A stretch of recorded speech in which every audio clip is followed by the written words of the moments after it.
You guys weren't at the last show anyway, it don't matter.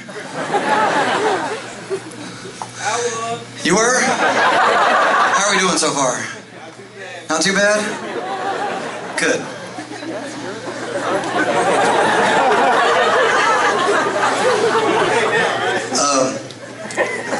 You know, in 2 Corinthians chapter 5, it talks about this guy, the Apostle Paul. He was one of the first people to start going around and telling everybody about this guy named Jesus.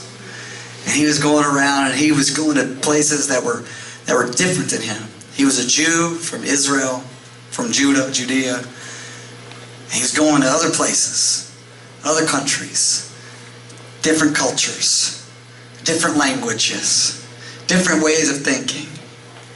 He was saying, hey, you're different than me, but there's somebody that is for you. And his name is Jesus. And then we go to this next country, different skin color, different culture again, different ways of viewing life. And you say, hey, I need you to know something. You're different than me, but there's somebody I want you to know.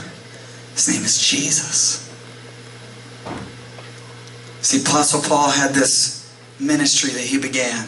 In 2 Corinthians chapter 5, it talks about it. It says that he had a ministry of reconciliation. Reconciliation is this fancy word that simply means taking two things that are separated like this and bringing them back together again. Taking something that was broken and making it whole. This ministry of reconciliation. See, I believe the Bible teaches us this, that it all started way back when? With our great ancestors Adam and Eve. When they sinned, something happened to humanity. Something happened to humanity that infected us all with a disease of sin. And we've all been infected. I kind of feel like I'm giving a pretense to The Walking Dead tonight. Spoiler alert! We've all been infected.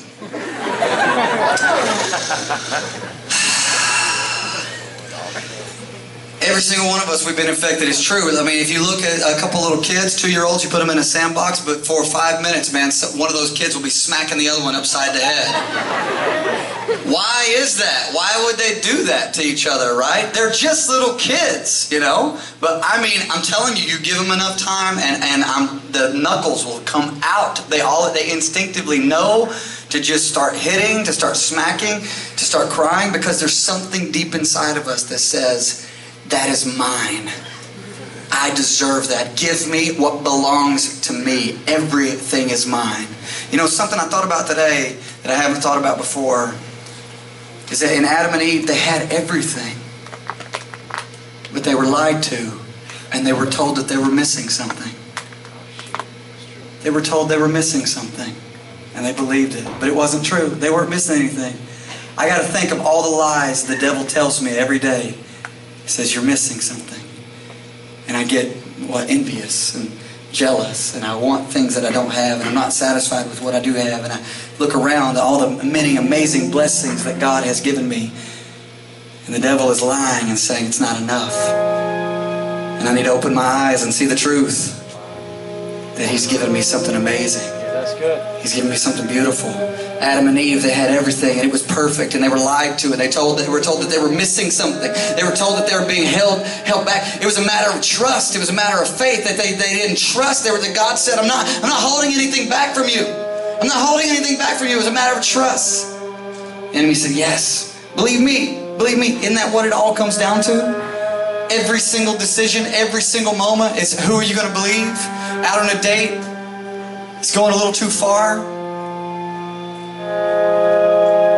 Who are you going to trust? In that moment, in that situation, you know, where your heart's beating really fast, faster than it's ever beat in your entire life. You're trying to figure out what the right thing to do is. Who are you going to trust? God's saying, my way will bring you peace. My way will bring you life. My way will bring you joy. And the enemy is saying, no. He's holding something back from you. He's holding something back. It's a lie. He's not holding anything back for you. See, the truth is this, that in God's way is maximum freedom. In God's laws is maximum freedom. Adam and Eve, They had maximum freedom when they were under God's protection. We don't do the right thing because it's the right thing as Christians. We do the right thing because we have an amazing Father who loves us and has shown us the best way to live because He cares about us. Listen, I have a little daughter. She's 4 years old. And we get up to the street. And I'm teaching her, look both ways before we cross. And it's this little fun thing that we do. And we look both ways and we look left and say, is there anything coming? She says, no, nothing's coming, Daddy. Anything coming the right way? No, nothing's coming, Daddy. So is it okay to cross? Yeah, it's okay to cross. But when something's coming, she said, it's not safe. It's not safe to cross right now. We don't cross because it's not safe. Do I hate my daughter by putting this rule in her life? No, I love her. Can't you see that God loves you tonight, that He has a way for you to live, a pathway for you to live, that we don't have to look at Him and go, oh man, this whole Christian thing, He's trying to steal my fun. He says, I can't get drunk, I can't do drugs, I can't have sex before marriage, I can't do all these things. He's holding back from me. Can't you see? It's the exact opposite.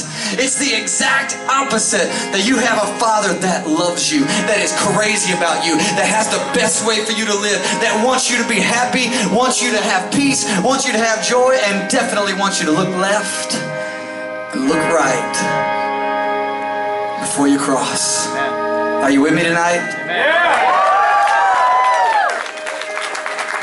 So I'm going to just say this and ask you this tonight. Another crash, another fall, another failure, another choice I don't want to remember. Been here too many times. Every day's another fight. I'm at war with the person could be. Give me a chance and I'll miss a good thing. But this is where it is. Yeah, this is where it is. This is where I draw the line.